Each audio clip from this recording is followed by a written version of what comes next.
ব্রেকফাস্টে egg sandwich ও fruits. নিঝুম হাঁ হয়ে চেয়ে আছে আলফির দিকে। তার অক্ষিগুলোকে নরণচরণ নেই, পলক ফেলতেও যেন ভুলে গেছে। আলফি নিঝুমের সামনে 1 হাত পরিমাণ দূরত্বে দাঁড়ায়। তারপর ভ্রু নাচালেই নিঝুমের সম্বিত ফেরে। সে আমতা আমতা করে বলে, চলো নাস্তা করি। তারপর সে দ্রুত ডাইনিং টেবিলের কাছে যায়। আলফি মৃদু হাসে। সেও নাস্তা খেতে বসে। নাস্তা খেতে খেতে নিঝুম আর একবারও চোখ তুলে তাকায়নি। আলফির খাওয়া আগে শেষ হয়। সে নিজের প্লেট ধুয়ে রেখে সোফা থেকে ল্যাপটপ তুলে নেয়। ততক্ষণে নিঝুমেরও খাওয়া শেষ। তারপর দুজনে বের হয়। গাড়ি চলছে তার গতিতে। হঠাৎ নিঝুম প্রশ্ন ছড়ে, তুমি কিসে জব করো? কেন? এরকম বস বস ভাইবে যাচ্ছ তো তাই। আলফি হাসলো। তারপর বলল, তেমন কিছু না, এটা আমার ড্রেস কোড। কিছুক্ষণ পর ওরা ইউনিভার্সিটিতে পৌঁছায়। নিঝুম আলফিকে বাই বলে যেতে নিলেই আলফি ডেকে পড়ে, কারোর সাথে আননেসেসারি কথা বলার দরকার নেই। নিঝুম সন্ধিয়ার হলো, বলল, ইউনিভার্সিটির ফ্রেন্ড বানাবো না? বানাবে, কিন্তু বুঝে শুনে। আমার সাথে তোমার পরিচয়ের সময় তুমি যেমন ছিলে তেমনটা সবার প্রতি হয়েও না, এটাই বুঝিয়েছি। কেমন ছিলাম? হাসে আলফি, বলে, ছটফটে একটা দুরন্ত মেয়ে।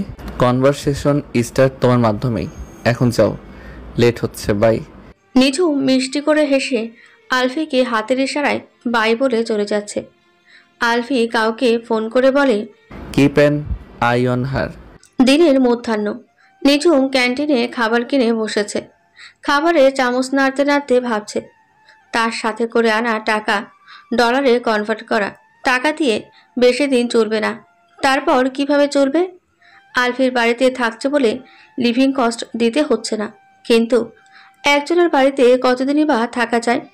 তার উপর একটা ছেলের সাথে এক বাড়িতে। এখন পার্ট টাইম জবও তো সহজে পাওয়া যাবে না, নিচ্ছরের কাছেই চাইতে হবে। কিন্তু ব্যাংকের মাধ্যমে টাকা পাঠালে যদি ওর বড় আব্বু জেনে যায়? ভেবেছিল ডিভোর্স হয়ে যাবে, তাহলে বড় আব্বু জানলেও সমস্যা নেই। কিন্তু এখন বড় আব্বু জানা মানে জায়ানেরও জানা। এসব চিন্তা করতে করতেই বেখেয়ালিতে খাচ্ছে। তখনই নিজের সামনের চেয়ারে কাউকে বসতে দেখল। ব্যক্তিটিকে সে চেনে, আলফির বন্ধু অ্যালেক্স। অ্যালেক্সই প্রথমে হাই নিঝুম বলল। নিঝুমও সৌজন্যে উত্তর করে। অ্যালেক্স বলে, First day at the university. How do you feel? Good. Just good. You didn't make any friends? নিঝুম প্রত্যুত্তরে স্বল্প স্বরে বলল। Not yet. তৎক্ষণাৎ অ্যালেক্স প্রস্তাব দিল। Could we be friends?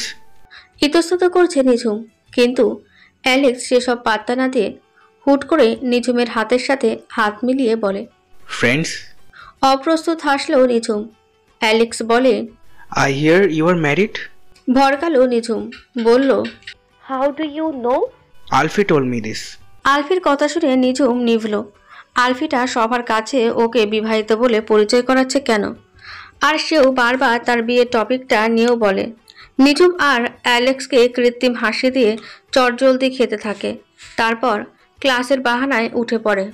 বিকেলে ইউনিভার্সিটির গেটে আলফির জন্য অপেক্ষা করছে নিঝুম। আলফি বলেছে সে প্রায় চলে এসেছে। মিনিট 2 পর আলফির গাড়ি থামে। নিঝুম গাড়িতে উঠে বসে। গাড়ি চলছে, সেই সাথে পরিবেশেও নীরবতা। আলফি বলে, কেমন কাটলো দিন? ভালো। নিঝুমের সংক্ষিপ্ত জবাবে আলফি হালকা পাশ ফিরে দেখল। নিঝুম সিটে গা এলিয়ে বাইরের দিকে তাকিয়ে আছে। আলফি শুধালো, মন খারাপ? নিঝুম এবার সোজা হয়ে বসল। কাটকাট স্বরে প্রশ্ন ছুড়ল, তুমি অ্যালেক্সকে বলেছো আমি ম্যারিড? কথাটাও বলার ধরন ভালো লাগলো না আলফির। সে গাড়ি থামালো। এটা একটা পার্কের সামনে, খেলার মাঠ। সকল বয়সের মানুষজন এখানে হাঁটাহাঁটি করছে।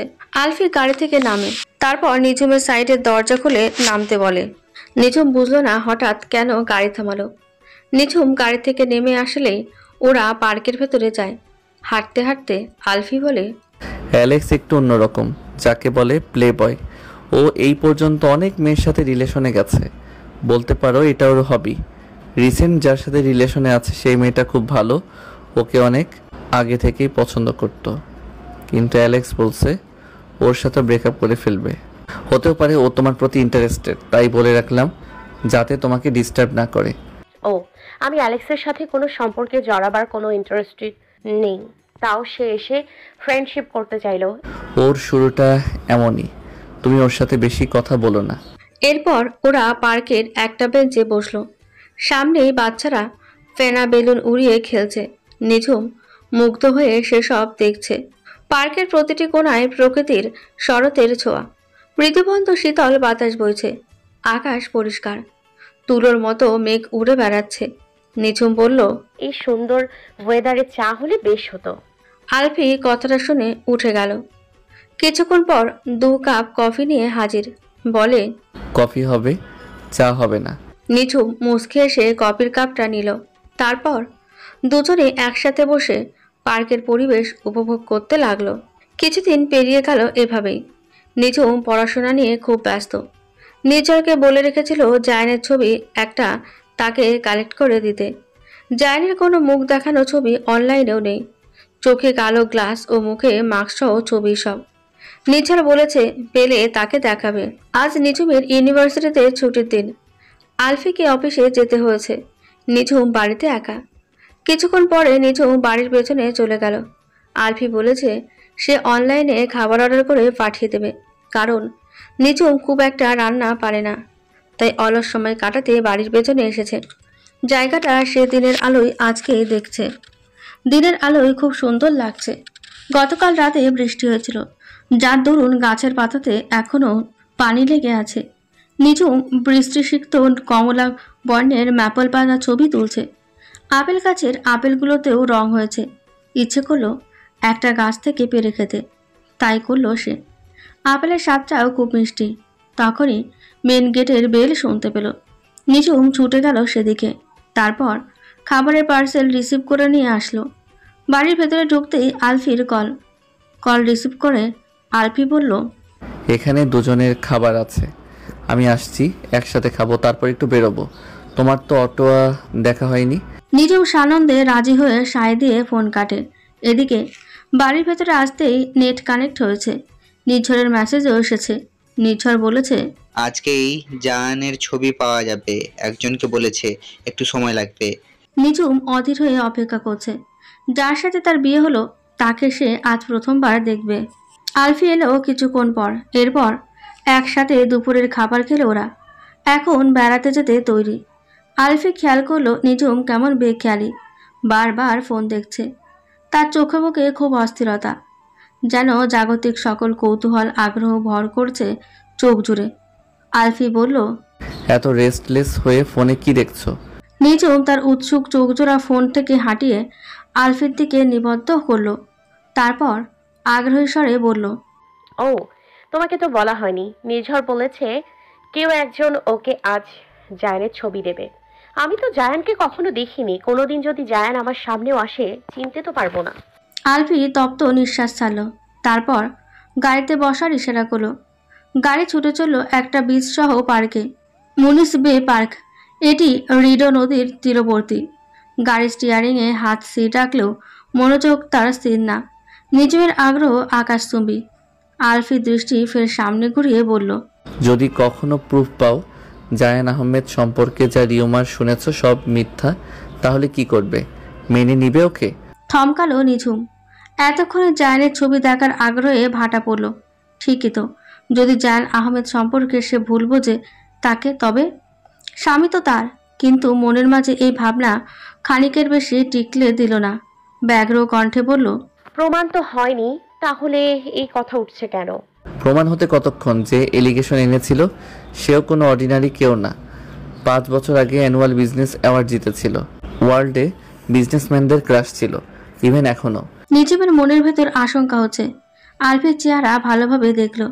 ছেলেটা জায়ান আহমেদ সম্পর্কে এমনভাবে কথা বলে যেন খুব পরিচিত। কিন্তু ছেলেটা কি বোঝে না? নিঝুম এসব শুনতে চায় না। তার মনে যে আলফির জন্য অনুভূতির সম্ভার। যদি আকস্মিকভাবে বিয়েটা না হতো, তবে তো আলফিকে মনের অব্যক্ত কথাগুলো ব্যক্ত করত। হতাশ নিঃশ্বাস ছেড়ে জানালা দিয়ে বাইরে দৃষ্টি নিবেশ করলো। মুনিস বে পার্কে পৌঁছেছে ওরা। নদীর তীরবর্তী ও গাছপালায় প্রকৃতির রং রূপে পরিপূর্ণ। আদুরে রোদ্দুর ও শীতল হাওয়া। রিডো নদীর বুক থেকে যেন শীতল হাওয়া ধেয়ে এসে শরীরে মৃদু কাঁপন ধরায়। আলাদা হাঁটছে ওরা। আলফি কয়েক হাত সামনে আগে আগে হাঁটছে, নিঝুম পিছু পিছু। যেন হুট করে দুজনের মাঝে তাল ছুটে গেছে। পার্কে আরও অনেকেই আছে, কেউ কেউ সাইকেলিং করছে, কাপাল হিসেবেও বসা অনেকে। এটা ফ্রেন্ডসদের নিয়ে পিকনিক স্পট হিসেবে পরিচিত। নদীর শীতল পানিতে হাত ডোবালো নিঝুম। তড়িৎ নিঝুমের ফোনে নোটিফিকেশন আসলো, নিঝড় ছবি পাঠিয়েছে। অস্থিরতা জেগে ধরল নিঝুমকে। বুকের মাঝে ঠিপ ঠিপ শব্দ সে স্পষ্ট শুনতে পাচ্ছে। কয়েকবার বড় করে শ্বাস প্রশ্বাস ছেড়ে আলফির দিকে তাকালো। ছেলেটা তার থেকে কিছুটা দূরে, পকেটে হাত গুজে নদীর সম্মুখে মুখ করে দূরে কোথাও তাকিয়ে আছে। নিঝুম নির্ঝরের মেসেজ দেখল। ছবিটা লোড হয়ে ফোনের স্ক্রিনে ভাসতেই চমকে গেল। কয়েক সেকেন্ড বিমূঢ় হয়ে ছবিটির দিকে চেয়ে রইল, তারপর আলফির দিকে চাইল। কোনো নরণচরণ দেখা গেল না তার। নিঝুম হতাশ স্বরে বলল, ছবি তো দিল, কিন্তু অস্পষ্ট ছবি। কানে ফোন নিয়ে কথা বলছে, এক সাইড কোনো মতে বোঝা যায়। এটা দিলেও কি না দিলেও কি। তড়িৎ বেগে পাশ ঘুরল আলফি। অবিশ্বাসের নজরে নিঝুমের হতাশায় মূর্ছিত মুখখানা দেখল। গত পরশু সে টরেন্টো গিয়েছিল একটা গুরুত্বপূর্ণ মিটিংয়ের জন্য। সকালে গিয়ে বিকেলে ফিরেছে। এই মিটিংটা নিউ ইয়র্কে হওয়ার কথা ছিল, কিন্তু নিঝুমকে একা ফেলে যেতে পারবে না। নিঝুম এখানে এসেছে এই গুনে গুনে আজ 7ম দিন। সেই মিটিং শেষে বেরিয়ে গাড়িতে ওঠার সময় ফোনে কথা বলছিল। মাস্ক নামানো ছিল, সানগ্লাসটাও খুলে আরেক হাতে ধরা। এক লোক তার সাইড ছবি তুলেছিল। লোকটাকে ধরতে পারেনি, এমনকি তার মুখটাও দেখতে পায়নি। সেই ব্যক্তি তবে নিঝুমের কাছের ছবির সোর্স। হ্যাঁ, সে জায়ান আহমেদ আলফি। নিজের স্বাভাবিক জীবনে যেন কোনো হেরফের না হয়, তাই সে বিজনেস ওয়ার্ল্ডের বাইরে কাউকে জায়ান বলে পরিচয় দেয় না। খুব তো বেশি সময় হয়নি তার এই বিজনেস ওয়ার্ল্ডে। বাবা জোরাজোরিতে সে এই বিজনেস জগতে এসেছে। ইউনিভার্সিটি অফ অটোবা থেকে আরও বছর 5 আগে বায়োকেমিস্ট্রিতে গ্র্যাজুয়েশন করে নিউ ইয়র্কে যেতেই বাবার আকস্মিক হার্ট অ্যাটাকের মুখোমুখি হয়। তারপর নিউ ইয়র্কের স্বনামধন্য এক ইউনিভার্সিটিতে মাস্টার্স ভর্তি হয়। ছোট থেকে বাবাকে দেখতে দেখতে অনেক কিছু সে বোঝে। তার দাদা শুরু করা বিজনেসটাকে তার বাবা এতকাল সামলেছে। তাদের দেখে শিখেছে অনেক, কিন্তু নিজে কখনো পাকাপোক্তভাবে বিজনেস সামলানোতে তেমন আগ্রহী ছিল না। কিন্তু বাবার অসুস্থতায় এত বড় বিজনেস তো ভাসিয়ে দিতে পারে না। তখন থেকে সে চেহারা লুকিয়ে শুরু করে এই পথ চলা। নিজের বুদ্ধি দীপ্ততায় আরও শক্ত ঘাঁটি কেড়ে ফেলেছে বিজনেস জগৎটাকে। অতীতের খানিক রোমমন্থন করে কিঞ্চিত স্বস্তির নিঃশ্বাস ছাড়ল সে। এগিয়ে গেল নিঝুমের কাছে, বলল, ক্যানোয়িং করবে? নিঝুম মাথা উঁচু করে তাকালো, পলক ঝাপটালো কয়েকবার। আলফি ওর হাত ধরে টেনে তুলল। উত্তরের অপেক্ষা না করে একটা নৌকা ঠিক করে। তারপর নিঝুমকে সাবধানে উঠিয়ে নিজে উঠল। নিঝুম দেখল আলফির চোখে অদৃশ্য অধিকার বোধ। এই অধিকার বোধ কিসের তার? প্রথম দিন অটোয়াতে আলফির বাড়িতে আসার পর আলফি বলেছিল, রাইট না হলে তুমি এখানে আসতে না। নিঝুম তাকালো আলফির পিঠের দিকে। দুজনে মিলে ক্যানো নামক নৌকাটাকে চালাবে। অতঃপর অনির্দিষ্ট গন্তব্যের মতো চলতে লাগলো। বিকেলটা রিডো নদীর বুকে ক্যানোয়িং করেই কাটালো তারা। সময়টা উপভোগ করলো দুজনে। দুজনের মনের খবর জানে না। প্রকৃতিতে গোধূলি।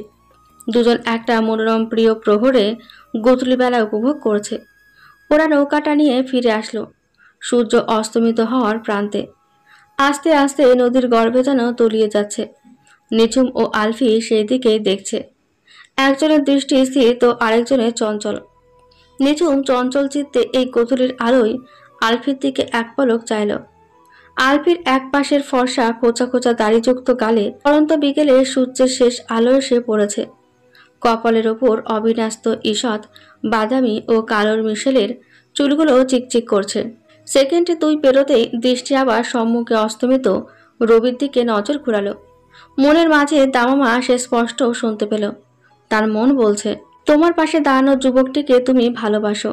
এই যে রক্তিম শরতের গোধূলি, সময়টা প্রিয় মানুষের সাথে উপভোগের। তুমি তাকে সম্পূর্ণ না জেনেই ভালোবাসো। Love you like this wild wind, Jhum sweater.